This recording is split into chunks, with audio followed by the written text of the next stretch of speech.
Et à l'école, ce sera au retour des vacances de février, avec probablement moins d'autotests à la maison et la fin du masque dans la cour de récré. Des pistes qui seront précisées vendredi. Ouais, de quoi soulager les directeurs d'établissements qui jonglent déjà avec les absences de professeurs. 26 000 enseignants contaminés depuis le début du mois de janvier et 16 000 classes fermées. Alors comment faciliter le quotidien des parents ? Dans les Pyrénées-Orientales, 2 syndicats ont pris les choses en main. Ils ont créé un QR code pour signaler les profs absents et alerter le rectorat. Le reportage de notre correspondant Benjamin Péter.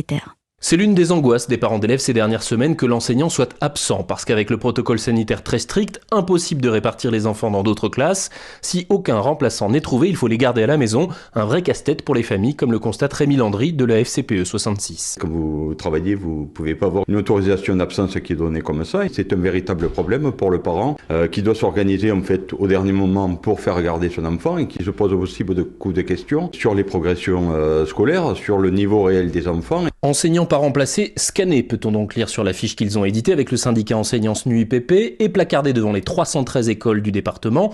Le QR code conduit à un formulaire que les parents n'ont plus qu'à remplir et à envoyer. Pour justement envoyer un mail en même temps à la rectrice du rectorat de Montpellier, au ministère de l'Éducation nationale et au directeur académique et aux parlementaires également, pour dire voilà, dans telle école, il n'y a pas de remplaçant aujourd'hui, donc on vous demande d'assurer le service public d'éducation.